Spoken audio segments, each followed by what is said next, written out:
This is Nerdcore Absolution. Come to peace with your inner nerd, and after you can stay gold like TOM. Chilling out the galaxy, and we know him. Putting tunes up that'll keep you up. Glued to the screen like you do too much. The galaxy is ours, the sun and the stars tonight. So my first question, I actually want to ask you about a movie you showed at MetroCon way back when, and because Wikipedia doesn't have it, but it's the one where you did it with several of your fellow Power Ranger members. Broken Path? Broken Path, thank you. Okay. We'll also name Broken Fist in some places and Attack of the Yakuza. So it depends on what part of the world you're in. Right. Could you talk a little bit about the production? Because I know it was an independent production. Yeah. And talk about how it went. Sure. It was about, I think it was a 17-day shoot. We shot the entire day, long, at least 14 hours a day. It's like 95% action. The producers, that's what they wanted. They were also Jewish, and so when they were there's certain weekends when they had Jewish holiday while we were filming, and then we'd sneak and start shooting some dialogue scenes that they didn't have in the script. So we added some things in there so that we can have a story. But they really just wanted action. It still ended up being mostly action. It was a tough shoot. It was fun, and it was an experience. But the producers were very new at producing and selling a film, and there are opportunities later to sell, better, at least here in the U.S. But they were too greedy, and they started selling to other countries first, and so once the U.S. side, when somebody came to make an offer, then they didn't have the like wherever they sold it, like Africa and places like that. So then there was no interest in at that point. They kind of screwed it up. But yeah, it was a tough shoot, but it was it's an experience. Did you have a question specifically other than Well, that? I just wanted to tell because I know it was an interesting shoot, and it actually had some I think you killed a guy with a buzzsaw. Yes. Was it a buzzsaw? I think it was a hacksaw. It was a hacksaw. I remember you showing it. I bit somebody's ear off in that one. Yeah. It was pretty violent. Yeah. Hello. So you are in the English dub for Devilman Crybaby and Children of the Whales, Yes. both of them being Netflix originals. What's it like to work on a Netflix English dub? Oh, it's great. It's awesome. I worked on the first one I did was Knights of Sidonia, which, as far as I know, I think it was the first Netflix anime. But then I did Ajin. And then Wales, as well as what was the other one? Devilman Crybaby. Yeah. So yeah, no, it's awesome. It's great. I recorded at the same place, the same studio. But yeah, it's a great studio. I work for great people there. Yeah. Okay, nothing different from the usual, really? Not really. As an actor, as a voice actor, there's you work for a lot of different studios. If you're in LA, there's many different studios that you work for, and a lot of them are the middle company. So Netflix or whoever will hire this company to do that stuff. So it's a group of people that I work with very often, and I can't remember those two. I did not audition for. Those two were roles that were like they just gave me the role. Okay. In most cases, I have to audition. Okay, which ones did you have to audition for? Well, actually, Children of the Whales I did not have to audition for. Devilman Crybaby I also didn't have to audition for. Both of those I did not have to audition for, but I would say about like 80% of the roles that I do have, I usually have to audition for. Netflix has a whole different system too, though. There's a very smart system.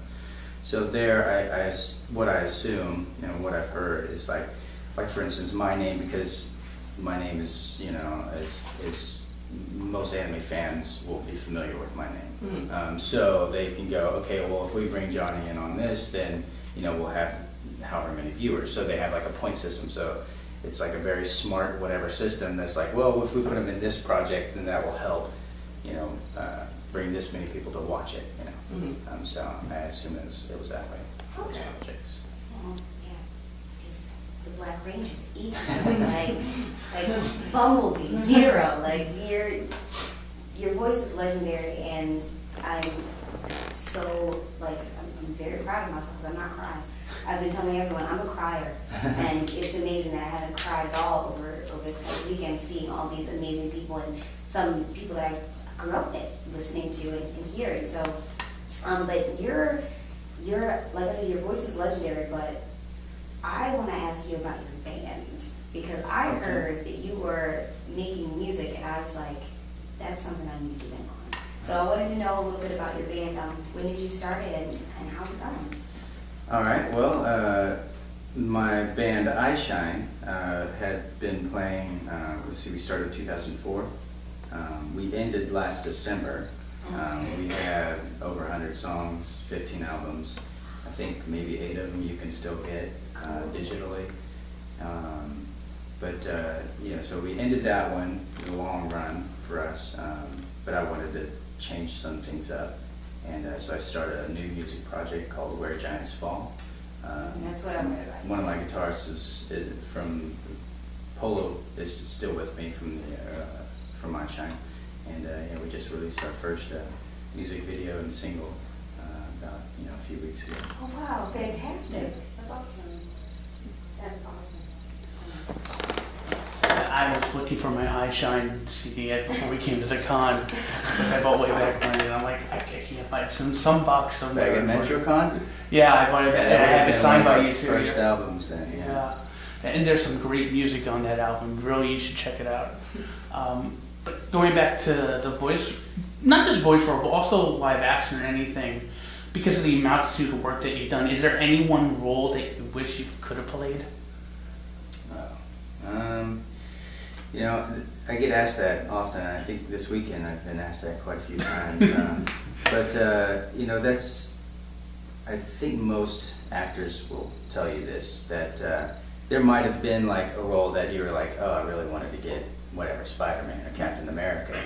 But typically as an actor, when you audition for so many things, and you just, as soon as you're done auditioning, you just gotta let that go. Because if you hang on to that, like if I was really wanting that role and didn't get it, I'd be depressed, So as an actor, you just have to kind of have thick skin to that. You just audition, do your absolute best, and then walk away from it. If they call you and say you got the part, then you can focus on it. But usually we just kind of move on from anything. So there's not really something that I was like, oh man, I wish I got that. Earlier on, there were things where I was like, oh man, I wish I got that, or oh man, I wish I was supposed to do Fist of the North Star live action with like Mark Dacascos. It was in the talks, and he was gonna be, what's his name? What's his name? From Fist of the North Star, the main guy. I can't remember his name right now, but he was going to play him, and I was going to play like the sidekick character to it, and it was like really starting to move along. We had the script, and then it kind of fell through. And so that was like that happened to me so many times. So then eventually I was just like, I just can't count on anything, until I'm there on the day working on it, You just can't really count on it. Show business not easy. Yeah, it's show business. So you've been working on the English dub for Legend of the Galactic Heroes, the newer one. But we believe that you're also Legend currently... of the Galactic Heroes? Yeah, Legend of the Galactic Heroes, and that's like currently airing the newer one. Oh, is it a different one? I'm not really sure. Oh. Is that a what is that? Is that an anime? Or is that Yes, the currently airing one. It has a German sub-name as part of the title. It's, yeah, true. There is a subtitle for it. like Nordos something or like that. That doesn't sound familiar to me. Oh, okay, then I perhaps got the wrong one. My apologies. Maybe it's not me. Yeah. Okay. If it is me, then I maybe just wasn't told the actual title. No, that could be my mistake. But what I really wanted to know is, are there any noticeable differences between working on an English dub over at Bang Zoom versus Funimation? Oh, that's a good question. There are definitely differences in how they approach the work, and it really depends on the title as well. But there are differences that I would notice, but I think most people would not. Because, you know, I do the same things. I go in, the script is, you know, there, and the script, usually you have a director. In most cases you have a director on both sides, actually. Here's the similarities, is that it's been translated or written by someone. Sometimes it's the director that you're working with, but most times it's not. And then that director is also a writer or an actor. And so on the fly, they adjust dialogue. You know, because every actor is a little bit different when they approach the dialogue. So sometimes the writer has written too many words or not enough words. And so the director, whoever is there, or even the actor, has to, like, you know, add, you know, pauses or some dialogue to it. Differences, noticeable differences. For me, it's hard to say, because my perspective is very different, because I live in LA, you know, and so if I have to work on something with Funimation, typically I have to fly to Texas. Okay. You know, occasionally they'll have a studio that they hire in LA, but I don't know how much I'm supposed to say about that. I mean, I could say I was working on another project with Funimation, so I recently, just 2 weeks ago, I was working on something there. So Was it perhaps free I can't taking talk about Mars? anything. Okay. The king will have to kill you.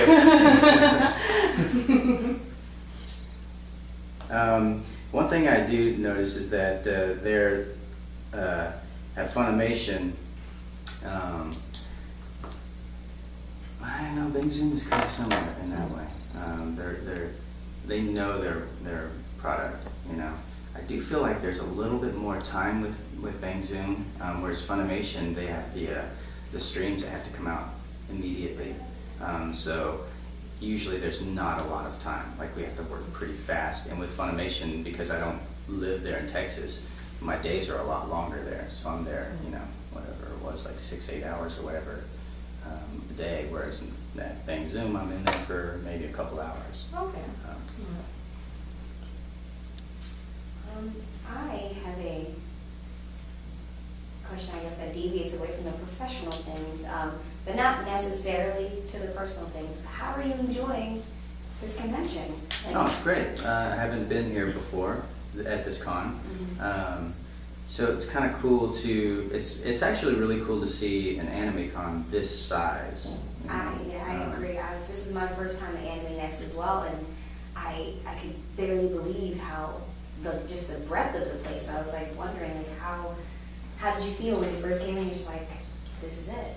How did you feel about it? It's awesome. Yeah, and well, the thing is I usually know from the very beginning whether or not I'm gonna enjoy this con, and that's if I'm picked up at the airport. You know, last weekend I was at the con and there wasn't somebody to pick me up. You know, and that happens more often than Was you it? No, it wasn't. But that, you know, it's sometimes it's like that where I was like, okay, well, you said that you're going to be here with a sign, and now I have to call my manager and say, hey, they're not here. Can you please let them know that I'm going to have to get an Uber if they're not here? And you know, so yeah, then it's like, oh, this is going to set the pace for the entire con. And sometimes they make up for it. Oh, there's traffic or whatever. Sure, that kind of happens, but it kept happening, you know? Like, oh, you're not here to pick me up in the morning and take me to the panel or the autograph session. And okay, this is happening the entire time. Whereas here, they're just so organized that they don't really leave room for a mistake. And if there is, they're right on top of it, you know? But there were no issues, you know? And also, you know, here I have, you know, always request to have an assistant with me to kind of take, because I don't know. It's a big convention center. I don't know where I'm supposed to go. Right. And I don't want to have to think about it, you know? I want somebody to just say, this is where you're supposed to go at this time. And so here they have someone, and she's a professional. She knows exactly where she's going, where I need to be. You know, the last weekend, it was like, I'm supposed to get someone, right? Yeah, they're going to be there. They're not there. Okay, I don't have anyone. It's a mess, you know? Right. Yeah, so it's you know, it's a relief to have, you know, a chance to come. And again, it's an anime con too, so this is like, it's like being home. Like, the fans are, Right. they're very different. Like, if I'm at a Comic-Con versus an anime con, you know. Comic-Con, I'm just another guest on the roster, you know, and I sit at the table the entire time, you know. Anime cons typically, then, even when they're this size, there's still that like I can have like a one-on-one conversation with people, you know, at my table, and I don't feel like, you know, it's a madhouse or whatever, you know. So it's kind of nice still, even at this size. That's awesome. So one thing we both have in common are we are actors. You know, you're a more well-known actor. I'm just a student actor who's been in student films at my college. For the or people who want to be actors out there who follow you, what's the one piece of information, knowledge, and/or technology, as far as like voice recording technology or filming technology, that you wish that you have now that you wish you had back when you started? Well, voiceover. I mean, I have my own studio now, so voiceover back then, I didn't have anything, but having a nice microphone and preamp and all that stuff would have been great. But they're still not even that important, you know, because you have a studio typically that you go to. But as far as acting, man, if I could talk to myself when I started, I think I would have maybe told myself to focus on the acting a bit more, because I wasn't an actor when I started. I was a martial artist, and so being on Power Rangers, I didn't know really what I was doing. As with the dialogue, you know, I didn't know anything, you know. So I would definitely. I don't know. There's a lot that I would tell myself. I would teach myself to break down the script, and even if the line is as cheesy as, you know, say more phenomenal, what exactly am I really saying with each line? I would try to imply something different than what the line is actually saying. I would try to find things in between the dialogue or within the direction of the scene to kind of highlight the moment, you know. Not to take away from. I just saw a project from a friend of mine, and every single character they were so busy trying to look cool that they weren't adding to the story. They were actually taking away, they were pulling me out of it, because the delivery was exactly the same from every character, you know, and I was like, well, everyone's the same, you know. And as actors, they were just so busy trying to be the cool character that the story for me just fell apart. I was so distracted by it, you know. They weren't focused on what the character actually is supposed to bring. What's the purpose of the character? Yeah. You know, so your character doesn't have to be the lead to still be highlighted. You know, you think of Boba Fett. Yeah. You know, hardly said anything. I said 2 lines in the whole movie. You know? Yeah. So it's things like that that I think maybe even then I certainly didn't understand. But you know, I see projects today, and they spent millions on this project, and I'm watching it. I'm like, well, who's in charge of this? You know, and it is partly the director's fault, but the actor has to really, what's my place in this film? You know, and then how can I make that excellent? You know? Yeah, I did a student film where I'm a janitor who has a basement full of rats who are my pets, and so I had to understand, you know, how important those rats meant to me to understand the character's importance to the story. Yeah, absolutely. How do you drive the story forward? Yeah. You know, and you want to make sure that the story is being driven forward with your character, not giving too much, you know, but just the right amount to be able to move that story along. You know, it's the same in voiceover. You know, you find out the place of your character and who he is or she, and then how your delivery is going to be. You know, how is this character emotional? Is it supposed to be emotional? You know, there's a lot to be broken down, and some people, even very popular people, they don't quite get that yet. You know. So, let's see here. Have you ever found it difficult to leave a character behind once you finish voicing them? Yes. Well, sometimes, Bleach, for example, you know, we did 366 episodes. The ending was a bizarre ending for me, you know. It was kind of odd because it didn't feel like a complete ending. And I knew the manga had continued, you know. So I was a little bummed, and so then I started people for the manga. Okay, can I see it? And do you have the copy of it? I want to see what happens. Yeah, because you get so attached to it. I mean, it's been many years I've worked as this character, and then I didn't get a satisfying ending for me, you know. And I was like, I know that's not how the story ends, you know. So there's certainly things like that, you know. Or even Free, you know, with Makoto, it's like, man, I really want to see more of that character. Even though Code Geass ended the way it did, there's been rumors that there's an R3, but that was kind of the opposite though, because I'm like, wow, I really liked how it ended. But I'm really curious to see what's going to happen, you know. Okay, so you weren't just attached to the character that you've always built, so the overall story. Absolutely, yeah. Even with Trigun, you know, and I think that's the first project I worked on. And again, you know, at the end, I was like, man, I want to see what else happens, you know, because you become that character. Or most actors, I think, do, you know, because you put so much of yourself into that character. You have to find a way to relate to that character, even if you're nothing like that character. And so you are that person when you're playing that. And maybe some actors aren't, you know, maybe they just go in and they do their thing and they walk away. But for me, I really feel like I grow attached to specific characters, unless it's one that's like super fast and there's no time to relate. You know, you're working like a day or two on something. But yeah, if I'm working on something for a few months, years, yeah, I'm attached to that character.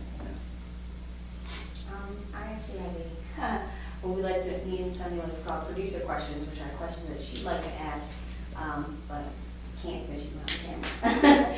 She is a huge Power Rangers fan. I mean, I thought I was a big Power Rangers fan, but she cried when she saw your picture on the guest list. So she wanted to know, what did you think about the new Power Rangers movie? Did you get a chance to see it? I did see it. Yeah, I enjoyed it. You know, I thought it was an interesting take. It's a much more modern take of Power Rangers. It's a little more grown up. I have kids. You know, I haven't taken them to see it yet because there's certain things that I'm like, well, they're not quite old enough, you know, for some of that. And so I do think that they're more making that film for the people that grew up on Power Rangers rather than young kids, you know. Although a lot of the Marvel stuff is the same way, you know, they have curse words and things like that in it. But yeah, but I did like it. I enjoyed it. I thought it was the actors were great. I loved the characters. I mean, Goldar was maybe the only thing I really didn't like, you know. But even that was kind of cool still. But or the putties. There was things like that. The putties. It was Goldar. The suits. You know, took a while for me to get used to because I couldn't quite tell them apart. Other than the colors, you know, the masks, I'm so used to ours, you know. Yeah. And so I can tell this is a Mastodon, this is a saber-toothed tiger, you know, I can tell them apart. Even the Megazords, I can tell them apart and they look like what they are. But, you know, the Mastodon had, 6 legs or something like that? So I was like, okay, well, I guess it's an alien. So, I mean, I know they're going for that, you know, but, you know, me being so used to what we had in our costumes and our Zords, it was a little too far off for me. But I think, you know, even with those things, I enjoyed the movie. Well, continuing on the Tokusatsu aspect, because of course you've been to Power Morphicon a couple of times, and that's just a big collection of all those, you know, Super Sentai, Power Rangers, Kamen Rider, and all that stuff. Is there a particular series that maybe you got to see a little bit over there or whatnot, where you saw it and thought, man, I wish maybe they bring this Kamen Rider series or this Space Sheriff series over, and I got to act in it? Yeah, Kamen Rider is one that I was like, man, I'd like to see that done right, you know. And there was a chance when I think it was Steve Wayne was doing a Kamen Rider, and he did, you know, and he reached out to me and a couple other people to play characters in it, you know, and I was like, oh, that's awesome. But then I think it was Toei or something who owns rights to it. We're like, well, no original Power Rangers can be on the show. And so I was like, oh, that's kind of a bummer.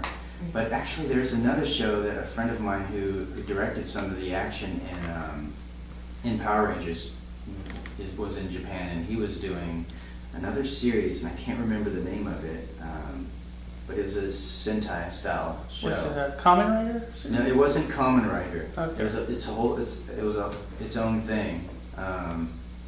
There's a Space Sheriff. I want to say it started with a G, but I can't remember. Geonancers or something like that, I think. I'm not sure. Yeah.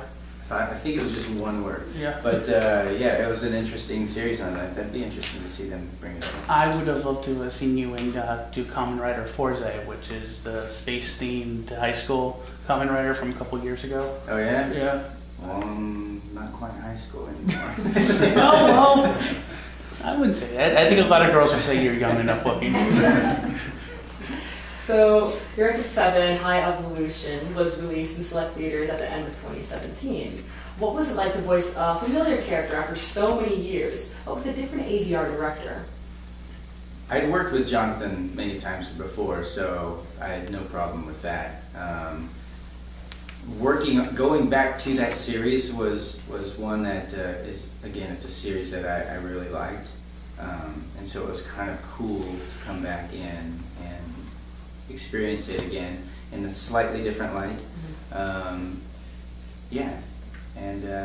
I had fun. It was certainly fun to work on it. Oh, so you still felt like the same motions that you did back when all those years ago? It was different. Yeah. It was definitely different because there's a little, there wasn't a whole lot of time, but there was definitely more time involved in the character because we still, 'cause with that one, I replaced somebody else in the original series, and so the first 13 or 18 episodes we did like within a week or so. It was like super fast because we had to catch up, and then after that, I was working on that for however many episodes. There were like 50 something episodes, right? Yeah. So I was really into that character and that story, and so seeing it in a slightly different light, kind of re-envisioned a little bit. There's some things that I was like, oh, I really like this, but it was still fun to come back and be a part of that, even when I came back for the other one and I was a much older Renton. That was fun as well. Oh, great. So I feel like we've touched on, if not like all of the pieces of your work, all the pieces of your work. So I actually want to ask you another slightly off-beat question. I know you've been to a couple other anime conventions and Comic-Cons like this year so far, but have you seen or witnessed or recognized like any like awesome cosplayers? Have you had any of those like, oh man, can I get a picture with you kind of moments so far at your con experience? Yeah, that happens a lot actually. The first time I remember being in Texas at a con, and then I saw, all the way down the hall, there's a crowd of people in cosplay. Down the middle, I was like, is that the Dragon Zord? And the Megazord? It's like, what? And I was like, those cosplayers are dressed up as, Power Ranger Megazords, and I was like, holy cow. And so as it got closer, I was just so impressed at the way it looked. And then I was like, can I touch that? And then sure. And I was like, wait, that's duct tape? And it was like 90% duct tape. But it was the most amazing cosplay I'd seen. But yeah, that happens all the time, and my daughter's really into Harry Potter, and a few weeks ago I had seen a group of, Harry Potter cosplayers. So I was like, can I get a picture with you guys? Yeah, it happens a lot. It's actually really impressive. It's an art, it really is. Yes. And you can see the people are beginning stages of that and the people that are like, man, they're professionals, Right. And there are a lot of them now, but yeah, you see it all the time. That's awesome. I love it. I love that. I was telling one of my friends from Instagram that I met here at the convention for the very first time. Like, it's amazing to know that we are each other's fans, if that makes sense. Like, to know that people like you or like Bryce Papenbrook, oh, can I get a picture with you? Oh, you're so awesome. And then people turn around and they're like, I'm gonna cry. Like, this is Peachy Girl. Like, I'm gonna cry. Like, so I think that's so awesome and so amazing that you also have those kinds of experiences out there, and people are like probably gonna be blown away by that. Well, it's just nice. The I feel like it's the kind of convention community, you know. It's pretty easygoing, you know, and there's not a whole lot. There's not like a lot of hate, you know, and because of what we're into, because we like anime or whatever, we're kind of accepting of all sorts of people, you know. Whereas, you know, I've been to con. Actually, I think it was MetroCon. Okay. I was at MetroCon. And then there was like maybe the Red Bull Festival or The something. Red Bull Flutog incident. right. Oh my god. And then I would see people from that, and they're like judging these people dressed up in cosplay. I also had another one in Vegas that was a con, and next door was a gun show. You know, and so you see the vast difference, you know, of people. You know, one group of people are just really judging these people for just, you know, you're really into guns. That's your thing. We're really into dressing up, you know, or watching anime. You know, so it's a really different thing. But yet, it's kind of, you have similarities, but some people cannot see that. You know, we're really into this, you're really into that. Yeah. Yeah, Red Bull Flutog, there were, I think all of us attendees were ready to kill all those redneck drunks. They were walking around drunk, it was amazing. But speaking of fans, you know, is there a particular favorite, like, fan art that you've seen that you had? Like, I can remember like a couple years ago there was an AMV that was Vash versus Spike that was created. But like, is there something you've seen that's like involved one of your characters that you really enjoy? Art-wise? Yeah. Gosh, I see that all the time. In fact, this con, actually I was at the Greater Philadelphia Comic Con and then here as well. But yeah, I see people always with amazing art, and oftentimes if I see it and I think that other people can appreciate it, then I will hire that person to do an exclusive commission for me that I can then, you know, pay them for, and then I can then start signing that for fans, and it gets their name out there because I think their art is really great. So yeah, and it's I see that all the time actually. But yeah, that's the same thing, that you see different stages of that as well. You know, some people aren't as good, but I know that if they stick to it, they're going to be great. Yeah. Some of that is really impressive. Okay, then. So, what was it like to get into the mindset of voicing a cat? Artemis from Sailor Moon. Super fun, you know. I mean, at first we did Crystal and the older series as well. So, which the older series is much more fun for me to play. Because for whatever reason, he feels like a little like Vash, because he's somewhat goofy, you know. And so it's not too unfamiliar for me. And then to occasionally get to meow in there is kind of great too. But I'm not really great on meowing, so I do actually kind of try to purposely sound like a man who's not good at meowing, do the meow, so that, because I'm hinting at the idea of like, this cat can't actually talk, but you know, he's meowing to cover it up, and so that's why it would sound like an obvious, that's a strange meow. But yeah, it's a lot of fun to play. Actually, it really is. There's a DVD, I think it was a Blu-ray, that they sent like all these interview questions for us for the Sailor Girls, but it was sent to me as well, and I was like, well, I don't think this is for me, because my character wasn't that involved into the story at this point. And there's like maybe 20 questions, and instead of like answering them all, I just put meows on each one of them, like meow, dot, dot, dot, meow, exclamation marks, meow, question mark, you know, and it's all meows, and I sent that off to them. I was like, there you go. And they're like, no, actual answers to the questions. And I was like, oh, okay. And so I answered like 2 of them, and then the rest of them I sent meows. Yeah. I'm into character, you know? That's fantastic. I thought that if the fans were to open up that booklet and see from me as Artemis to see just all meows, they would have been happy with that. You know, they don't need my real answers. That would have been so hilarious and Right. fantastic and legendary. Speaking of legendary, actually, my last question is my official last question, which is, what is or has been your weirdest fan encounter? Weirdest fan encounter?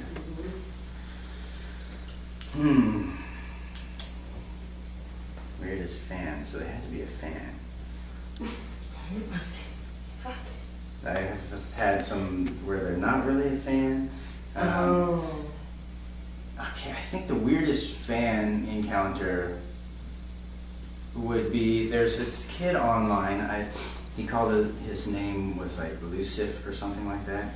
So almost Lucifer, but Lucif. And I was like, okay. And this was, actually I started getting phone calls from other actors. Hey, is everything all right? And then I started getting emails from fans, what's going on with you and Yuri? And I was like, what? And then I'm sent this link where and it's like some forum or something like that, and some person as Lucif is like, Johnny Yong Bosch is a douchebag. This is the story that I heard or whatever. Or I was working on, I think it was .hack or something like that. And Johnny and Yuri were in the booth, and then Johnny didn't want to deliver his line a certain way, and then Yuri was like, you should just do it or whatever, and then they got into a fight, and Yuri knocked him out or whatever, because Johnny was like, do you know who I am? And I knocked out, right? And I was like, this is the most ridiculous thing I've ever read, you know? And I'm like, first off, we're not in the booth together. And then I was like, man, you knocked me out, wow, what's this? And then as I started reading more of the comments and the replies to that, it was like, I knew he was a douchebag, I hate Johnny, I've always hated him. And I was like, wow, really, okay. This is now spreading into a terrible rumor, and that's why these other actors are like, are you guys okay? And it's like, it's not true. Obviously it's not true, right? And then I think even Yuri had like sent me a text about it too. I was like, oh my gosh. And so I tried to track the guy down. I was like, look, man, you can't spread rumors like that. It's ridiculous, you know. And then he wouldn't reply, and I was like, okay. And then it was starting to become a problem because people were sending me some hate mail. And I was like, all right, this is ridiculous. First off, the fact that people are believing this, you know. And then I was like, all right, I got to do something. So I have connections, you know, and I know people in the government, U.S. Marshals, I know some Secret Service people. So I am like, hey, there's this. Can you find this person for me? Because I need to talk to this person. And the funny thing is I actually reached out to another voice actor as well. And it was the voice actor that gave me the most information on this person. This is Greg Ayers, actually. You know, so I had sent it off to a bunch of friends of mine, but then Greg Ayers is the one that gave me the most information, where the person worked, you know, where the person's number, the email, all this stuff. I was like, all right, now I've got this person. Okay, so then I was able to contact the person and confront them, and you know, and send them a cease and desist, which you know I really didn't want to have to do, but it was like, you know, this is ridiculous, you know. And so, and then this person retracts in that form. Well, they wouldn't let them because they've locked the form down, so they had to post a whole thing. So you know, who knows if anybody even saw it, but they had to retract their statement. But then at the end of that, I'm actually a really big fan of yours. You know, from Trigun, there's my favorite character, and I'm like, what's wrong with you? Why would you do this? Exactly. Why would you make up something like that? And then it was like, oh, I have multiple personalities, and Lucif is one of them. I'm like, okay, sure. So you were trolled by Roseanne. Okay. Exactly. Thank you guys so much for being here. I'm sorry that the time was short, but I appreciate it. Well, that about does her. Hope you enjoyed it. This is Tom, signing off. And until we meet again, you know the rest.